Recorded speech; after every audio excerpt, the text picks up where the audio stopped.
Nina, a story of Nina Simone. When I die, I'm gonna know that I left something for my people to build on. That is my reward. Nina Simone at the Morehouse College in 1969. Words by TRACI N. TODD and pictures by Christian Robinson. Nina, a story of Nina Simone.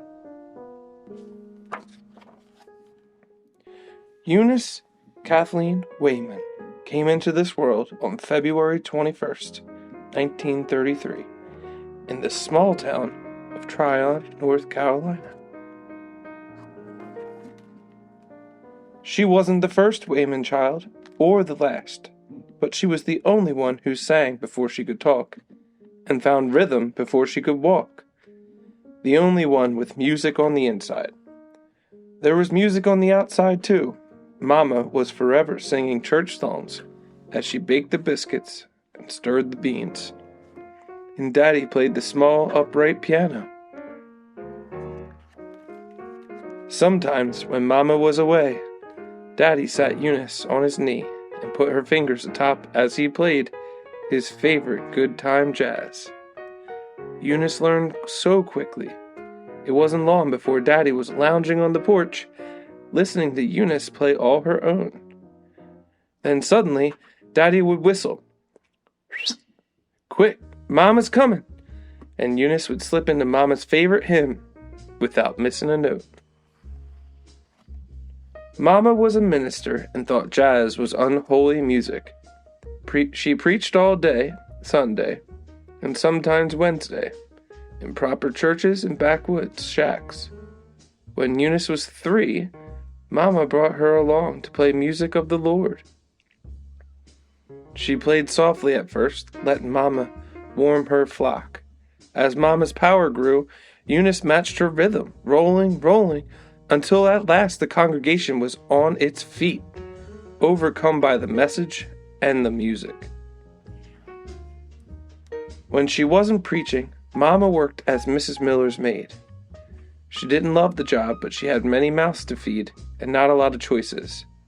To pass the hours, she liked to tell Mrs. Miller how talented Eunice was. When at last Mrs. Miller heard Eunice play, she knew the little girl had a gift. So she introduced Eunice to her friend, a piano teacher named Muriel Mazinovich. The next Saturday, Eunice walked 3 miles to Miss Mazzy's house. It was deep in the woods and a world away. There were lemon drops, sunlight in the ceiling, and a shiny grand piano. Miss Mazzy taught Eunice to curl her fingers, straighten her back, and play concertos and fugues. Classical music, Miss Mazzy called it, written long ago for kings and queens. The music of Johann Sebastian Bach was Eunice's favorite. She liked the way it started softly, then tumbled to thunder, like Mama's preaching. After her lessons, Eunice walked to Mrs. Miller's house. While she waited for Mama to finish cleaning, Eunice played with David, Mrs. Miller's son. Sometimes when Mrs. Miller drove Mama home at the end of the day, David came over so he and Eunice could spend more time together. One day, David didn't come to play, and the next time Eunice visited, Mrs. Miller led her son away. She had decided it wouldn't do for David to play with a little black girl. There was nothing to be done.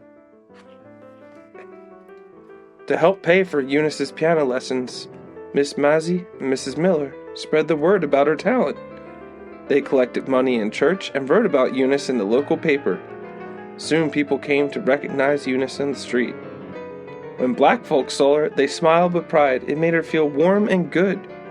When white folks saw Eunice, they pointed and said, "That's Mrs. Mazzy's color girl," which did not feel good at all. The only other times white folks seemed to notice her was when they didn't want her around. It was another thing Eunice didn't understand. Another hurt she pushed down deep.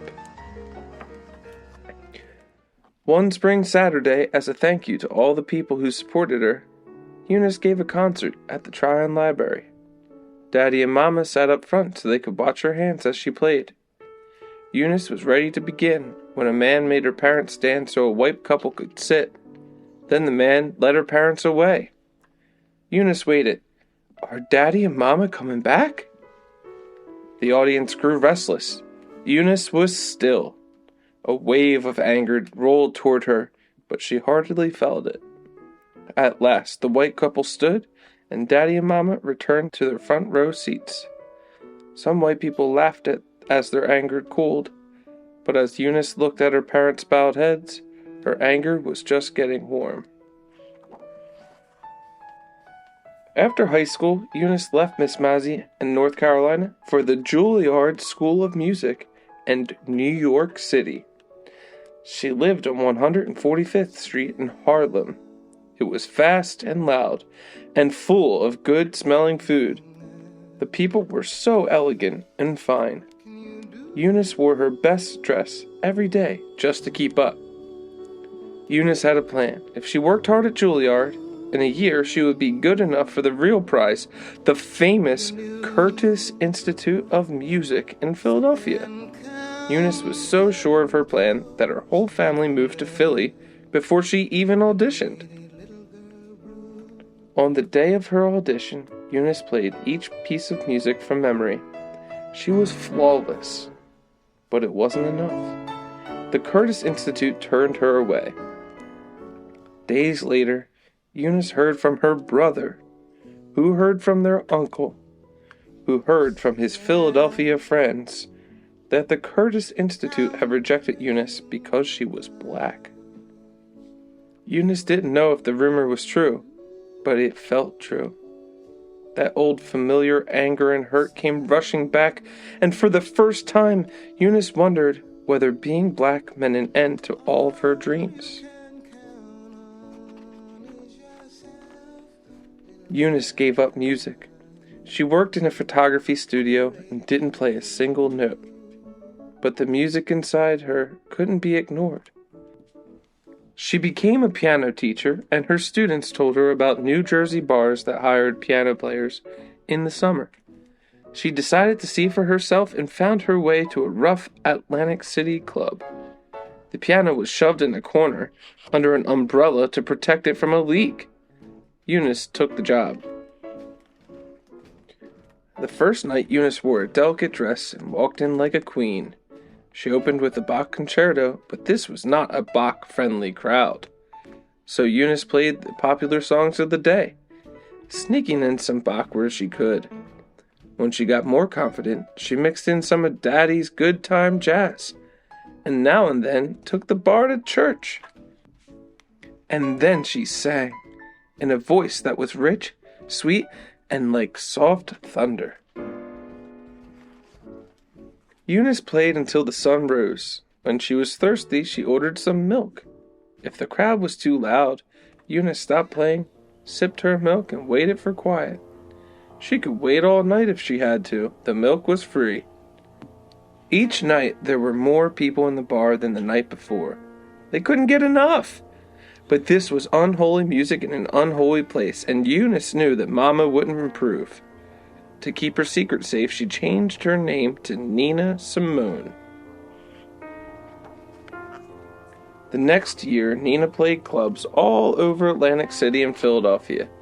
She added a new song, a Billie Holiday hit about a man named Porgy and a woman named Bess. Billie sang it, sad and blue, but Nina made it dark and deep. She put it on a record, and people loved it. Miss Simone had arrived. But while Nina sang of love, something else stirred in the streets of Philadelphia. Low rumble of anger and fear, the sound of black people rising, unwilling to accept being treated as less than human. It was part of a larger chorus that could be heard in New York, Chicago, and all around the South. Nina heard it. Underneath the applause and growing praise, Nina heard the steady roar of unrest. Her friends, great writers and thinkers, wanted her to add her voice. She was famous now, and people would listen. But fame was still new to Nina. She worked so hard to keep that spotlight lit, and she was exhausted. How could she join a movement when she could hardly move? In 1963, Nina's hard work paid off. She was the main attraction at Carnegie Hall, that spectacular New York theater every musician hoped to play. Miss Mozzie came to see Nina's name in lights. Daddy came too. Even Mama was there, sitting close enough to see Nina's hands. Nina played 18 songs. At the sound of the last note, the audience was on its feet, clapping, cheering, shouting for more. It was the stuff of dreams. Except, hundreds of miles away, Dr. Martin Luther King Jr. sat in a Birmingham jail. He had marched the streets of that Alabama city, demanding respect and dignity. Instead, he and his followers were hosed, beaten, and arrested. And that steady rising roar grew louder, faster, till at last it became the anguished beat of a single drum. It sounded on June 12, 1963, when Medgar Evers, who demanded justice for black people, was killed in Jackson, Mississippi, by a white man. When Medgar's killer stood trial, the governor of Mississippi shook his hand. The drum sounded again on September 15th when a black church was bombed in Birmingham, and Addie Mae Collins, Cynthia Wesley, Carol Robertson, and Carol Denise McNair were killed. Nina's own little girl had just turned 1 year old. The drum beat was relentless, demanding. Its steady rhythm tugged at the heart Nina had tucked away for so long, and set it free. Nina pushed all of it into a raging storm of song. She called out Alabama and Mississippi by name. Her lyrics were so fed up and true, they couldn't be spoken in polite company. But Nina was done being polite. As far as she could tell, politeness had gotten her people nothing.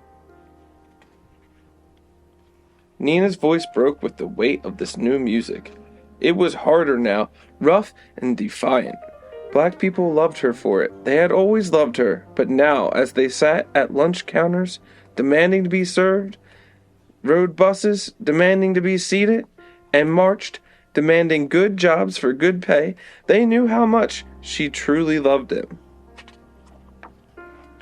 The white backlash, however, was swift and fierce. People smashed her records and threatened her life, so Nina sang louder. Her voice was as steady as the beat of that relentless drum. And when that drum beat sounded on April 4th, 1968 in Memphis, Tennessee, black people looked to Nina to ease their pain. "What will happen," she sang, "now that the King of Love is dead?" Nina Simone sang the whole story of Black America for everyone to hear. Her voice resounded with the love, joy, and power of it all. And when she sang of black children, "You lovely precious dreams," her voice sounded like hope.